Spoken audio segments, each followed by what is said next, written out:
ये दरवाजा नहीं खोल रहा है, लगता है हम लोग को देख के भाग गए। तोड़ दो दरवाजा।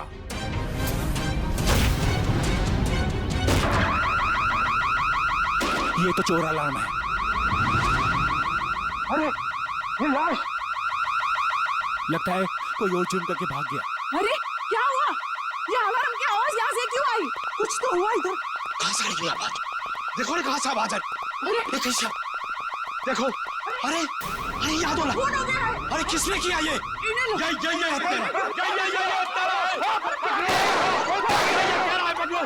पकड़ो इसे, ये भागने ना पाए। तुमने उतरो, उतर। पकड़ो इसको। अभी मैं सीआईडी को फोन करता हूँ। हेलो,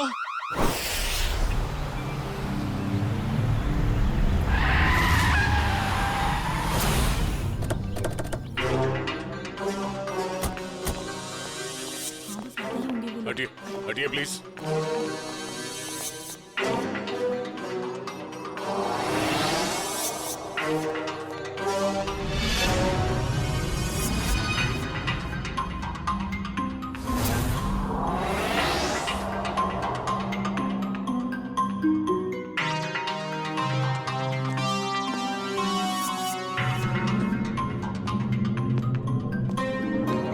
यहाँ एक चोर की मौत हुई है। सर मैंने तो फोन किया था आपको सर। ऑफिस के लिए घर से निकल ही रहा था तो मैंने सुना कि यहाँ पर बगलर अलार्म बज रहा है। आप सब धनराज जी के पड़ोसी हैं? जी सर, हम जब धनराज जी के घर के अंदर आए तो देखा 2 सूट और टाई पहने हुए लोग और उनके साथ और 2 लोग घर के अंदर मौजूद थे। हमें देखकर उन्होंने हवा में गोलियां चलाई और फिर अपनी कार में बैठकर निकल गए। सूट टाई पहने हुए गुंडे। आपने गाड़ी का नंबर नोट किया? जी हाँ। गुड। मयूर, नंबर नोट कर लो। जी बताइए क्या नंबर था? XYZ 2193। सर वो देखिए, 1 2 और ये 3, तीनों फ्रेम्स खाली है। लगता है चोरी यहीं से हुई है। मास्क निकाल। अच्छा ये बताइए इस घर में मिस्टर धनराज के अलावा और कौन कौन रहता है? अरे ये तो धनराज जी हैं।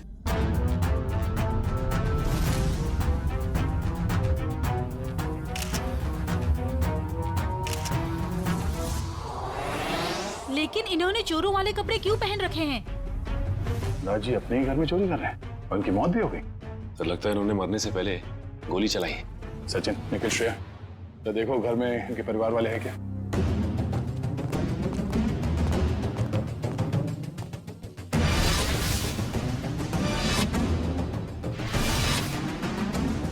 शरीर पे कहीं भी जख्म का कोई निशान नहीं है, तो फिर इनकी मौत कैसे हुई?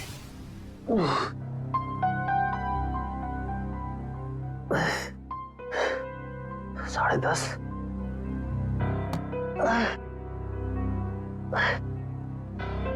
नवीन, कैसे नहीं करके इस मुश्किल घड़ी से जूझना होगा।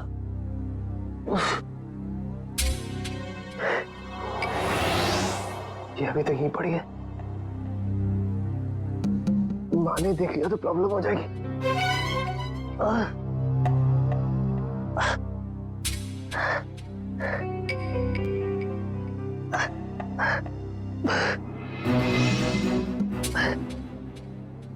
इसके नीचे छुपा देता।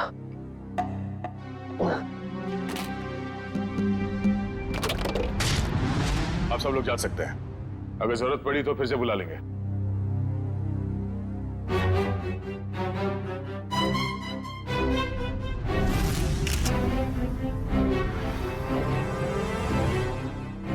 सर, हाँ कविन? सर ये देखिए सामने वाली दीवार से ये गोली मिली है। सर देखने से लगता है ये वही गोली है जो धनराज जी की गन से चली है। इसका मतलब है धनराज जी की मौत से पहले यहाँ कमरे में कोई और भी था जिसपे शायद इन्होंने गोली चलाई। शायद वही सूट बूट वाले गुंडे हों जो पड़ोसी बता रहे थे।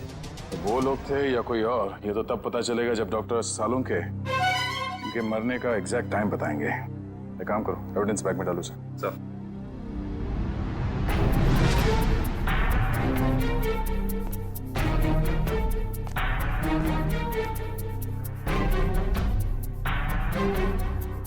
मैट पे मिट्टी लगी है। मयूर सर तो देखना धनराज जी के जूते पे कीचड़ या मिट्टी लगा है क्या?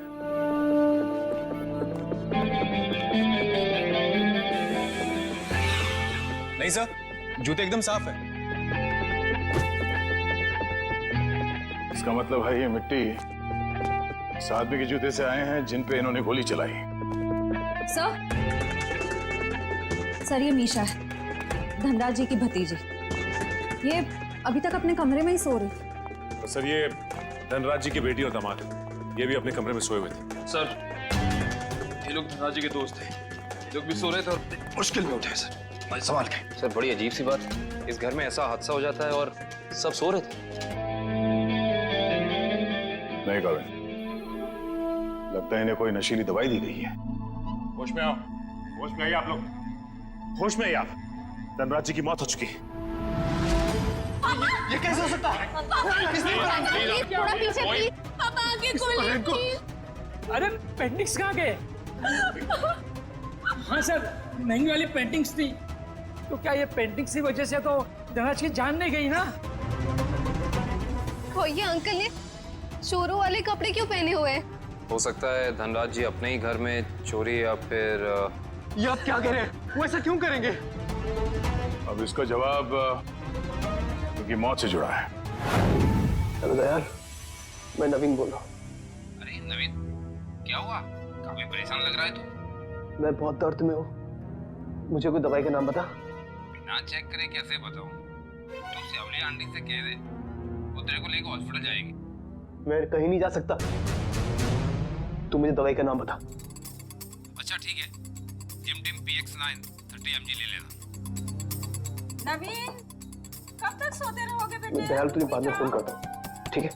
नवीन, हाँ माँ।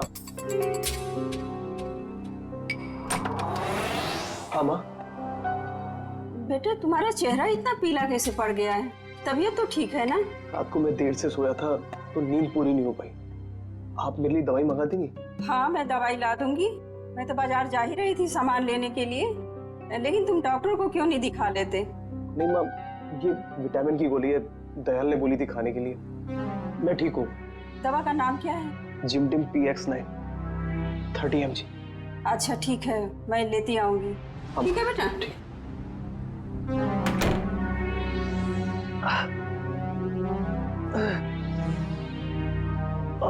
गहरी नींद में सोए हुए थे कि किसी को भी गोली चलने की आवाज सुनाई नहीं दी और ना ही इस बगला अलार्म की आवाज सुनाई दी। आपको किसी को पता नहीं चला कब ये पेंटिंग चोरी हो गई और कब धनराज जी की मौत हो गई? हाँ? वाकई सर, हम लोगों को बिल्कुल पता नहीं चला। हम लोग जब रात को डिनर करके लौटे, पता ही नहीं चला कि कब कैसे आंख लग गई। डिनर? कौन सा डिनर? कल रात अंकल ने डिनर का प्लान बना लिया बिना हमें बताए, डिलाइट रेस्टोरेंट में। तो पूरा परिवार गया था डिनर पे? हाँ सर। अच्छा, पिछले कुछ दिनों में धनराज जी कुछ परेशान लग रहे थे किसी बात को लेके? जी सर, जब से वो घर में पेंटिंग्स लगी थी तब से जैसे मानो जीना ही दुश्वार हो गया था। क्या मतलब? शुरू से बताइए, खुल के बताइए प्लीज। 33 करोड़? तुमने पेंटिंग्स 33 करोड़ में खरीदी? इसे क्या तुम दीवारों पे सजाओगे? मुझे क्या किसी पागल कुत्ते ने काटा है जो इतनी महंगी पेंटिंग को दीवार पे सजाऊंगा? मैं इसका कुछ और ही करूंगा। क्या करोगे? तुमसे मतलब? वक्त आने पे सब कुछ पता चल जाएगा। पापा, आपको कोई धमकी दे रहा है पेंटिंग को लेकर? इतनी महंगी पेंटिंग्स चोरी हो गई तो? और आप पुलिस के पास क्यों नहीं जाते? बस इस घर में दिमाग सिर्फ तुम लोगों के पास ही नहीं है। मुझे कब क्या करना चाहिए ये मुझे किसी से जानने की कोई जरूरत नहीं है। ये आप क्या कर रहे हैं? और इतनी महंगी पेंटिंग्स तूने फ्रेम कर डाली? उस दिन तो कह रहा था कि ये दीवार पर टांगने के लिए नहीं है। अरे 33 करोड़ की है, सोच ले। यार ये मेरी पेंटिंग है, मैं इसे जहां चाहूं वहां टांगूंगा। सर ये केस तो काफी पेचीदा होता जा रहा है। धनराज जी ने पहले पेंटिंग खरीदी और बाद में उसी पेंटिंग को चुराने की कोशिश की, और पेंटिंग चुरा ले गया कोई और, जिसपे शायद धनराज जी ने गोली भी चलाई थी। और सर वो सूट बूट वाले गुंडे वो यहाँ क्यों आए थे? उनका मकसद क्या था? इस केस में जवाब कम है, सवाल बहुत ज्यादा। मगर मुझे लगता है कि ये पेंटिंग्स पेंटिंग्स ही कारण है धनराज जी की मौत का। सर। हाँ? सर ये देखिए, ये सुई मिली है इनके शरीर से।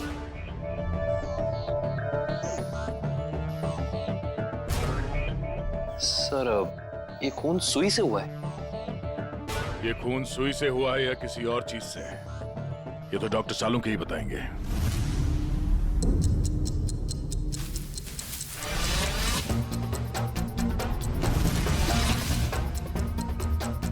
दिखने में चाहे तुम बहुत छोटे से हो, लेकिन हो बहुत घातक। धनराज की जान तुमने कैसे ली है तुम बताओ, चाहे मत बताओ, लेकिन मैं पता लगा कर गिराऊंगा, छोड़ूंगा नहीं तुम्हें। सर, ये डॉक्टर साहब अपने आप से बातें कर रहे हैं? सुई से बात कर रहे हैं। अरे आ गई क्या सीआईडी की बारात आ गई? हाँ, सबूतों के फूल माला तैयार है। भाई साहब, सबूतों की माला से आपका मतलब अगर इस गोली से है तो माफ करना, सीआईडी की पूरी टीम को मायूस होकर के जाना पड़ेगा। क्यों? क्योंकि गोली इतनी बुरी तरह से पिचक गई है कि इससे बात करना बड़ा मुश्किल है। अरे गोली को छोड़िए सर, उस मिट्टी के बारे में बता दीजिए जो हमें डोरमैट में मिली थी। तो मिट्टी के बारे में डॉक्टर तारिका जी बताएंगे। जो काम करेगा वही बताएगा ना। मतलब? नहीं मतलब मिट्टी के बारे में यही पता लगा रही थी ना, तो यही बताएंगी। जी, इस डोरमैट पे जो मिट्टी लगी हुई है वो धनराज जी के गार्डन में जो मिट्टी है उससे अलग है। अरे वाह डॉक्टर तारिका, ये कैसे पता चला आपको? वो ऐसे फ्रेडी सर कि गार्डन में ये जो मिट्टी मिली है इसमें हमें कीड़े मारने की दवाई मिली है, और डोरमैट में से जो मिट्टी मिली है उसमें ऐसा कुछ भी नहीं है। मतलब साफ है बॉस, डोरमैट वाली मिट्टी कहीं और से आई है, बाहर से, शायद किसी के जूतों से। मतलब अभिजीत, ये उस आदमी के जूतों पर से आई है मिट्टी जिस पर धनराज ने गोली चलाई थी, चोर नंबर 2। धनराज की गोली तो चोर नंबर 2 को नहीं लगी, लेकिन चोर नंबर 2 की पिन जरूर धनराज जी की जान ले गई। कैसे? ये देखो, इस पिन को मैंने इस पानी में उबाला तो इस पानी का रंग हल्का नीला हो गया। इसका मतलब साफ है उस पिन पर जहर लगा हुआ था। कमाल है डॉक्टर साहब, आपने तो बारातियों को अच्छा शगुन दे दिया। खुश हुए ना? सालुंके, ये सुई कब लगी थी, कितने बजे? बस रात के करीब 10 से 12 बजे के बीच में।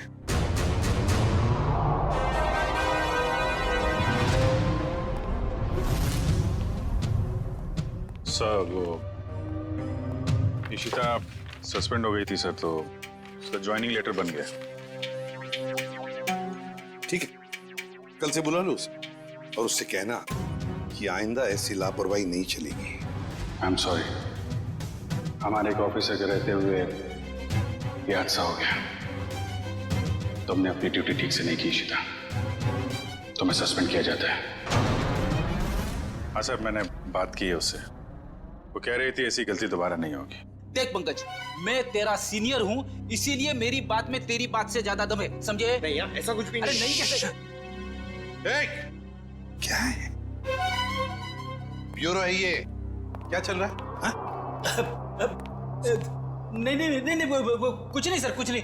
मैं तो सिर्फ पंकज को धनराज वाले केस की बारीकियां समझा रहा था, मगर इसके दिमाग में घुस ही नहीं रहा है। अच्छा, तो हमें बता दो क्या बारीकियां हैं। हाँ सर, बताइए, अभी बताइए।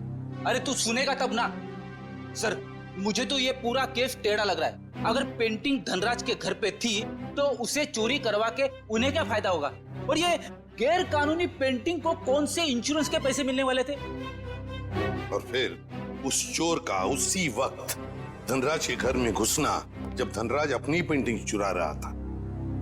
कुछ जम नहीं रहा है अभिजीत, बड़ी गहरी प्लानिंग की है ये घर में घुसना और फिर सुई से खून करना।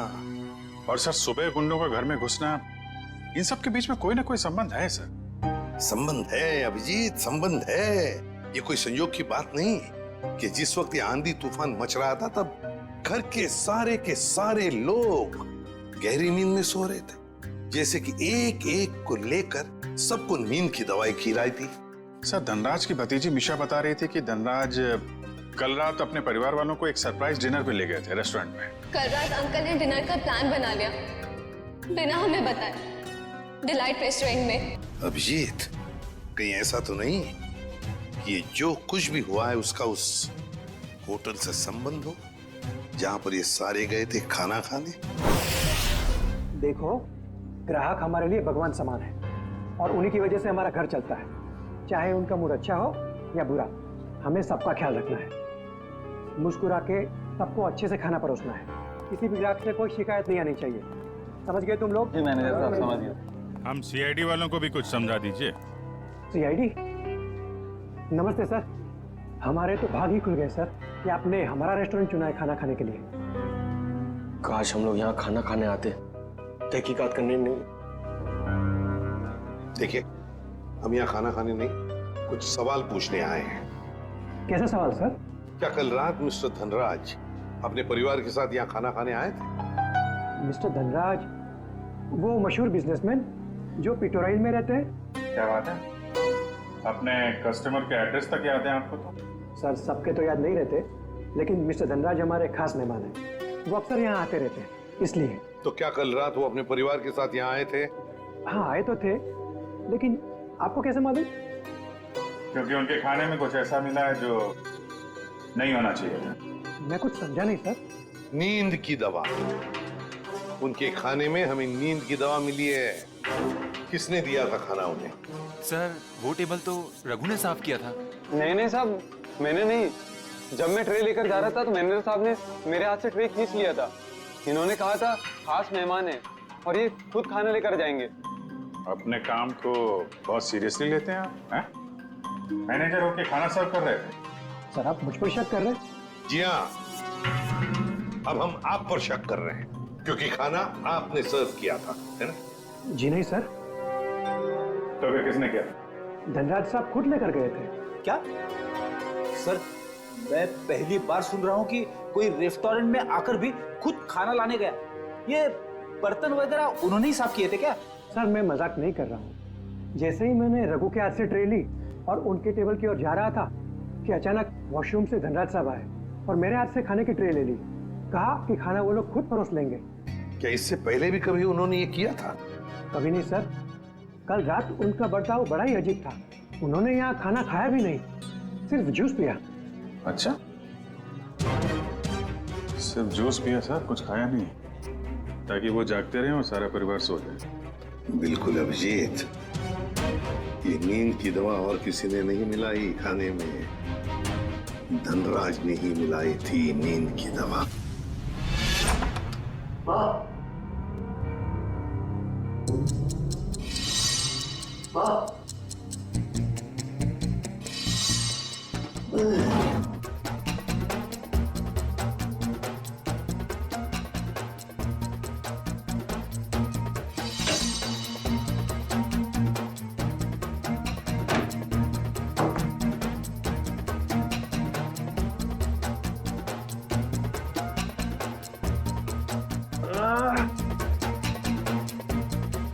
गोली से छू के निकली थी, इतना खून निकाला।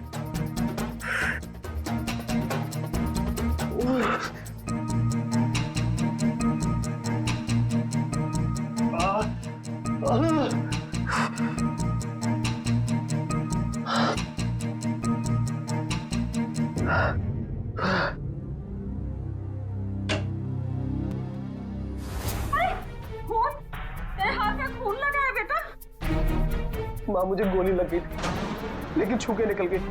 गोली लगी थी? कहाँ लगी गोली? चल अस्पताल चल, अब भी अस्पताल चल। नहीं चल नहीं अस्पताल। नहीं माँ, मैं नहीं जा सकता। आप दयाल को फोन करके बुला लो। हाँ मैं बुलाती हूँ दयाल को। तू बैठे यहाँ, बैठे भगवान।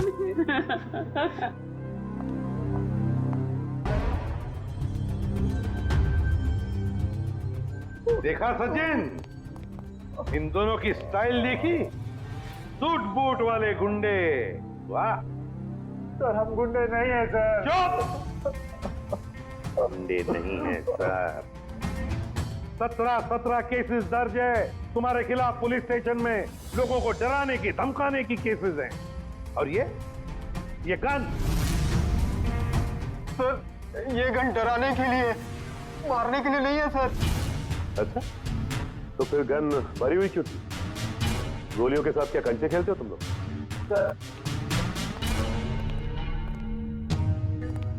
पीयूष तूने हमें पकड़वाया? तेरे ऊपर हमने गन भी नहीं ताड़ी थी और तूने हमें पकड़वाया? सर यही दोनों थे जिन्होंने मामा जी के घर पे आके तोड़फोड़ की थी। अच्छा सर, इसका हम पे कॉन्फिडेंस तो देखिए, हमारे पीछे चुप रहा है। चलो, किसी को तो भरोसा हुआ हमारी वीरता और शौर्य पर। ठीक है पीयूष, तुम जा सकते हो। Thank you sir.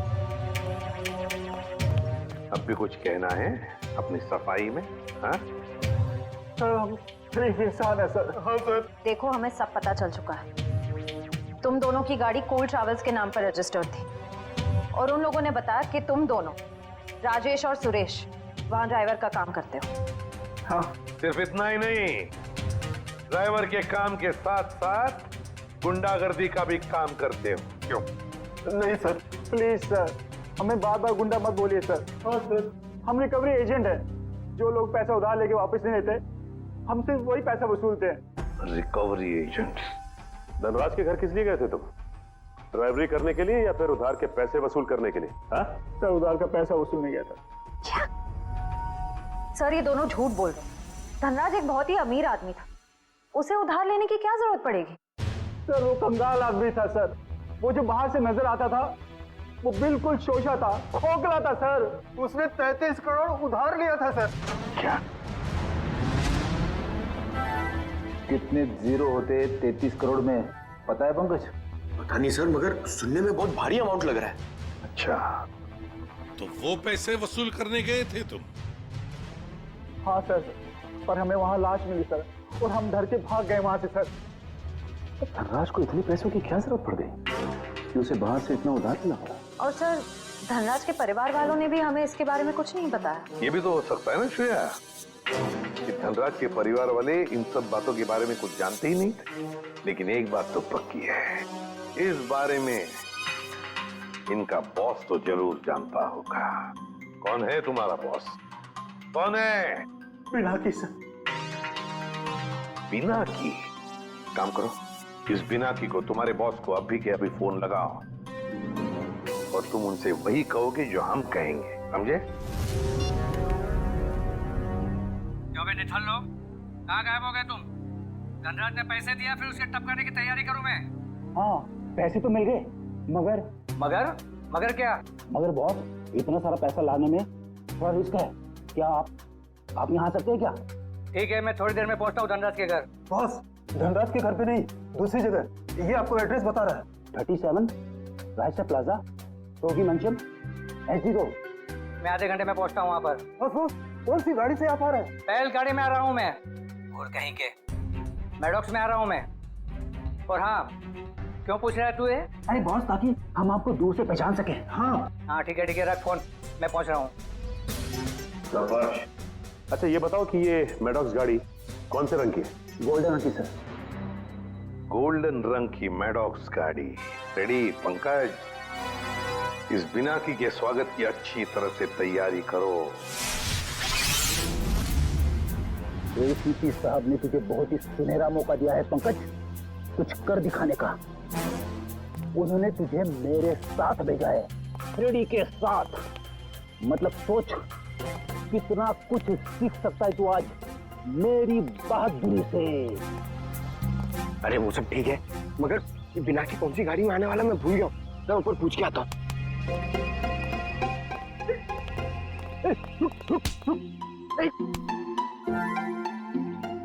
अबे उठ जा, मुझे मालूम है कौन सी गाड़ी है। अब नजरें सड़क पे रख और पैर यहीं पे, इसी जमीन पे, पलके झपकने ना पाए और कदम हिलने ना पाए। मगर सर, अगर आ गया तो? क्या आ गया तो रोक के रख, पिनाकी के गिरफ्तार होने तक, समझे? आ गया, आ गया, आ गया, आ गया। अबे चल, अरे अरे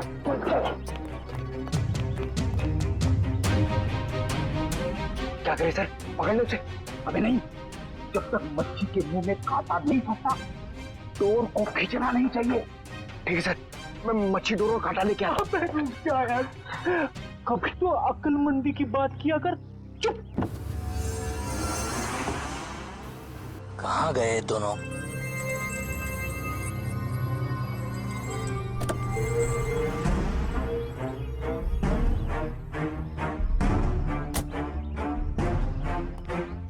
कहाँ रहेंगे दोनों? ये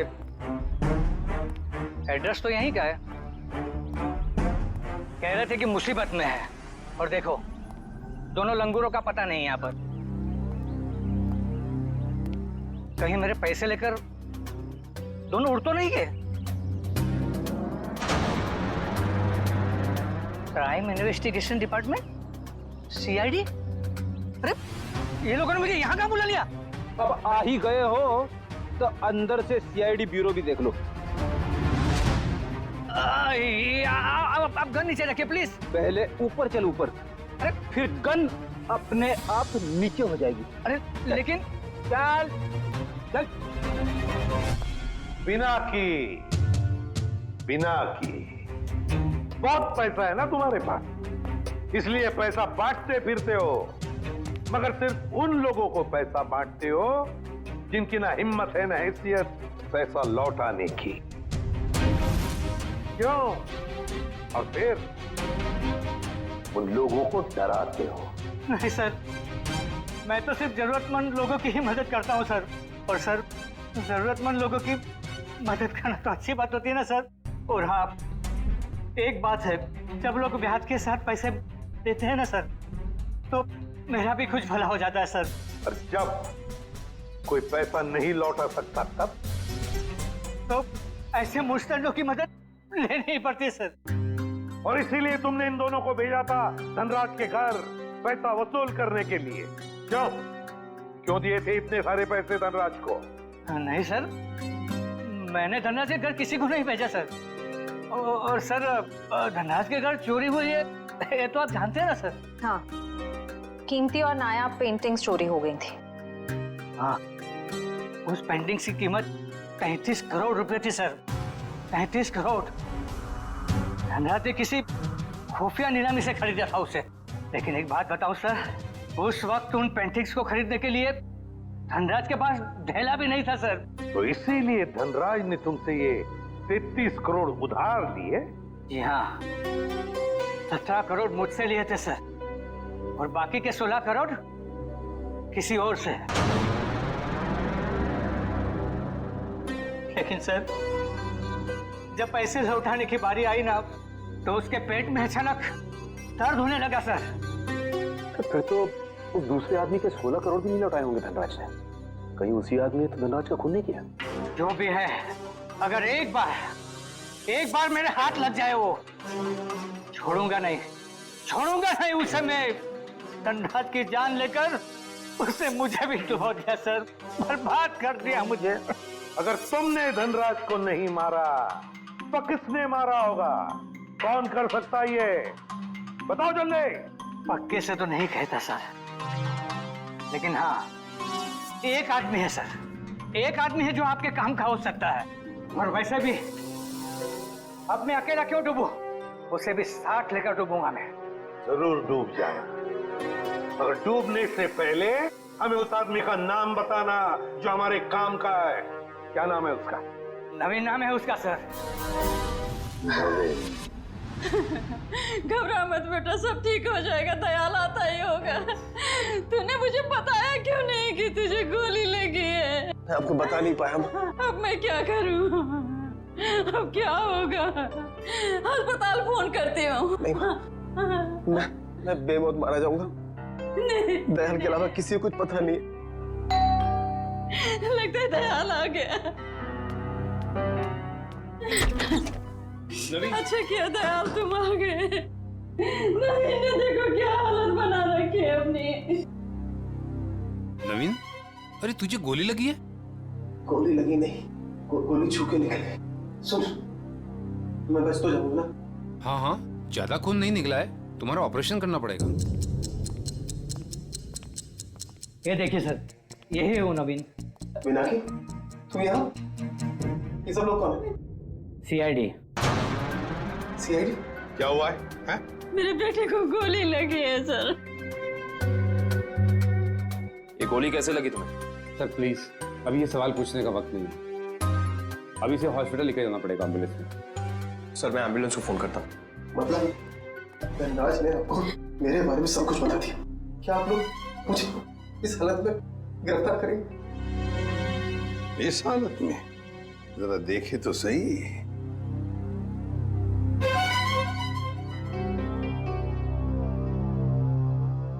हालत इतनी बुरी नहीं है तुम्हारी, समझे? गोली छू कर निकली है और फिर धनराज की मौत हो चुकी है। वो नकाबपोश चोर कोई और नहीं, धनराज था। बड़ी जल्दी समझ में आ गया आपको सब कुछ। अब ये बताओ कि तुमने धनराज का खून क्यों किया, वो भी उस जहरीली सुई से। जहरीली सुई? कौन सी जहरीली सुई? मैंने धनराज को नहीं मारा। चुपचाप बताओ, वो पेंटिंग्स कहाँ है जो तुमने चुराई धनराज के घर से? कहाँ है वो उस कमरे पर बेड के नीचे। सर, ये नवीन ही था जिसे उन पेंटिंग्स की धनराज से भी ज्यादा जरूरत थी। वो 33 करोड़ रुपए जो लौटाने थे माफिया वालों को। देखिए, मैंने धनराज को नहीं मारा, वो सब लोग मेरे पीछे पड़े थे। सर, अब आप लोगों का काम हो गया, मैं जाऊं प्लीज? चुपचाप यहीं खड़े रहिए।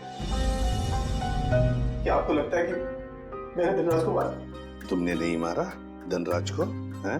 तो फिर किसने मारा? क्या आपको लगता है कि मैंने धनराज को मारा?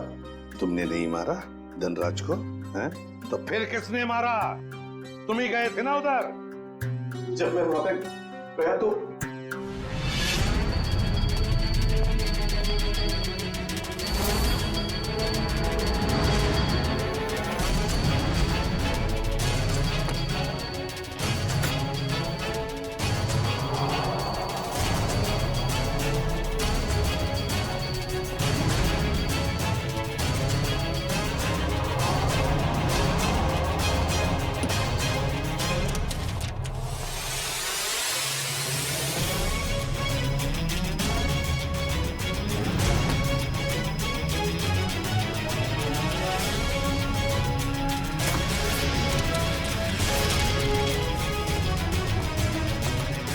अरे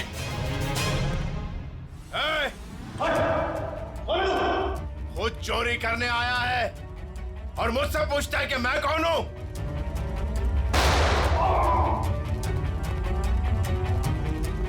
भागता किधर है? रुक रुक रुक जा।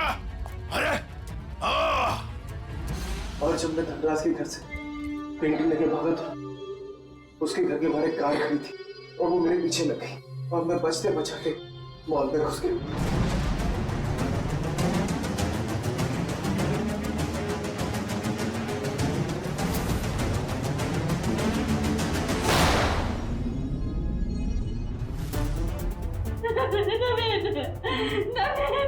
आगे खोलो बेटा, मेरे आगे खोलो मेरे बच्चे।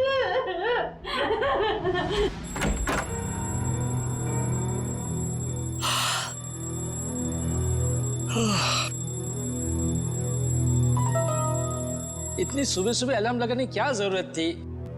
मैंने नहीं लगाया अंकल। अरे ये पेंटिंग्स कहाँ से आ गई वापस?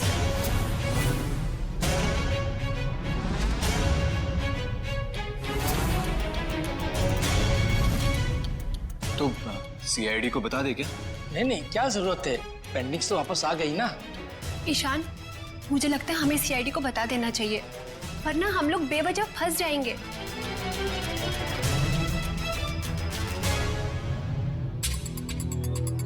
सर एक बात समझ में नहीं आ रही, हमने वो पेंटिंग वापस घर में क्यों लगाई? क्योंकि मुजरिम घर का ही कोई आदमी है और उस पेंटिंग को घर में वापस लगा दे, वो कोई ना कोई हरकत जरूर ऐसे करेगा जिससे उसके सारे पत्ते खुल जाएंगे। सर, सारे परिवार वालों के फोन टैप करने को कह दिया, अब मुजरिम हमसे बच नहीं पाएगा। गुड।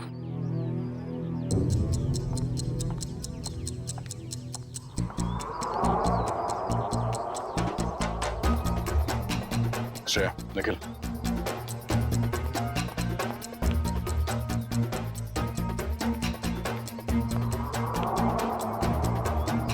दोनों तो आपस में काफी खुसर फुसर कर रहे हैं।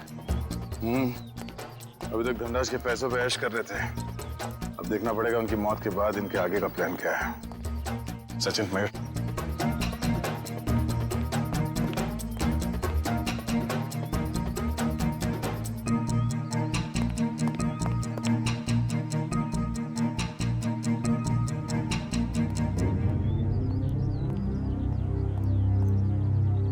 चलो मिस्टर ईशान, आपके साथ थोड़ा सैर सपाटा कर लेते हैं। खोलो मुझे, जाने दो। सही किया मैंने तुम्हें यहाँ पर बांध के। मुझे तुम पर मॉल की रात से ही शक था। जीजो, मैंने आपसे माफी मांग तो ली है। मैं नहीं मार पाई नवीन को, लेकिन मैंने आपको कोई धोखा नहीं दिया। मुझे सच में नहीं पता कि पेंटिंग्स कहाँ है। बस बंद करो ये ड्रामा और ये बताओ घर पर पेंटिंग्स किसने लगाई थी और कौन है तुम्हारा साथी? सीआईडी ने लगाई है वो पेंटिंग। कोई एतराज है? सीआईडी, देखो देखो पकड़े गए ना तुम्हारी वजह से। और तुम मेरा मुंह क्या देख रहे हो? करो कुछ। कहां भाग रहा है? अपने चेहरे पे मेरा ऑटोग्राफ नहीं लेगा? हाँ?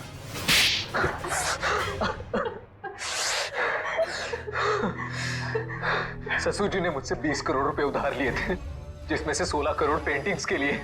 और ससुर जी की आर्थिक स्थिति ऐसी नहीं थी कि वो मेरे पैसे लौटा सके। भाई शान, और फिर तुमने उन्हें मार दिया। एक बार भी नहीं सोचा कि जिनकी तुम जान ले रहे हो वो तुम्हारी बीवी के पापा है। और तुम ईशान, तुम तो मेरी बहन हो ना, तुम कैसे ईशान का साथ दे सकती हो? दी, अंकल ने तो मुझे कभी प्यार ही नहीं किया, हमेशा मुझे सिर्फ एक बोझ समझा। तो ईशान ने तुम्हें अपने प्लान में शामिल कर दिया, पेंटिंग्स बेचकर 33 करोड़ रुपए पाने का। हा? तो क्या गलत किया? ससुर जी के पास पैसे तो थे नहीं, सारी शान और शौकत मेरे दम पर थी। मुझे मौका मिला, मैं पीछे नहीं हटा। बहुत बड़ी गड़बड़ हो गई है धनराज जी। वो 33 करोड़ की पेंटिंग बेचने के लिए नहीं थी, अब वो चोरी का माल हो गई। क्या बकवास कर रहे हो तुम? फंसा दिया ना मुझे। अब मैं उन्हें बेचूंगा कैसे?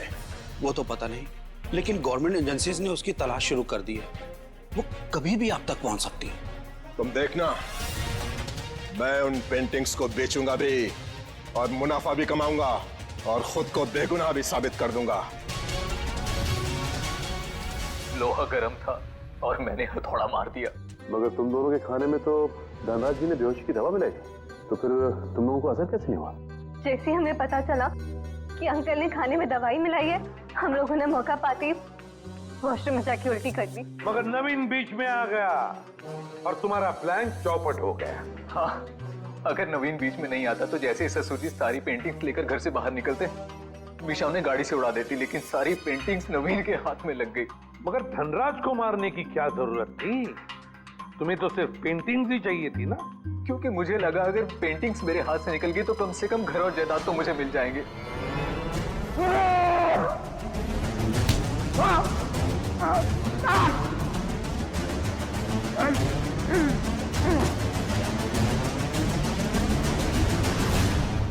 गलती हो गई, हमें माफ कर दो, दोबारा ऐसा नहीं होगा। पैसों की लालच में तुम दोनों ने अपने परिवार के एक को मारा है, अपने ही परिवार के। अगर फांसी से बढ़कर कोई सजा होती ना तो वो तुम्हें मिलती। काश मैं ले जाओ इन दोनों को। चलिए चलिए मैम।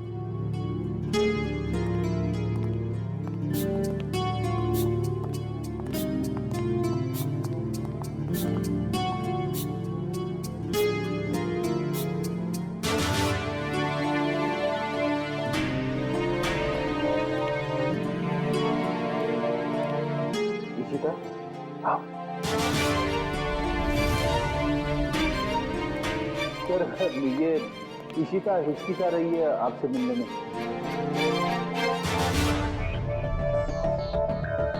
क्यों हिचकिचा रही हो?